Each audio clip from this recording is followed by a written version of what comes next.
Belt షాపులు పెట్టిన wines syndicate అయినా సరే తోలు తీస్తా అంటున్నారు మునుగోడు ఎమ్మెల్యే కోమటిరెడ్డి రాజగోపాల్ రెడ్డి. ఆ బ్రేకింగ్ మద్యం షాపులపై ఎమ్మెల్యే కోమటిరెడ్డి రాజగోపాల్ రెడ్డి ఫైర్ అయ్యారు. ఎక్సైజ్ అధికారులకు రాజగోపాల్ రెడ్డి స్ట్రాంగ్ వార్నింగ్ ఇచ్చారు.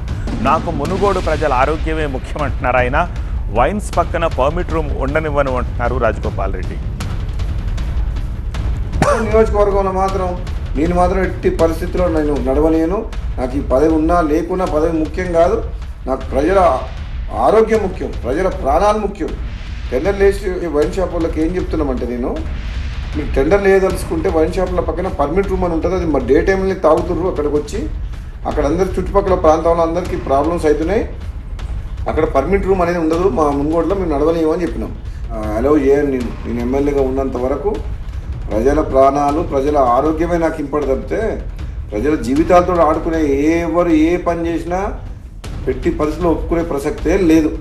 ఊరు బయట ఉండాల్సిన వైన్ షాపు ఊరు సెంటర్లో ఉంటుంది. బెల్ట్ షాప్లోకి అమ్మొద్దంటే మళ్ళీ దొంగసాటుగా బెల్ట్ షాప్లో అమ్ముతుండ్రు. అది అమ్మొద్దని చెప్తున్నా. ప్లస్ మళ్ళీ వీళ్ళందరూ వైన్ షాపులు అందరూ కలిసి సిండికేట్ అవుతుండ్రు. సిండికేట్ అవ్వడం వల్ల ఏమవుతుంది, రేటు పెంచి అమ్ముతుండ్రు, డూప్లికేట్ అమ్ముతుండ్రు. వేరే మండలాలు, వేరే నియోజకవర్గాలు, వేరే జిల్లా వాళ్ళు ఇక్కడ పార్టిసిపేట్ చేయొద్దు. ఇప్పుడు వైన్ షాప్ లొకేషన్స్ కూడా తప్పున్నాయి.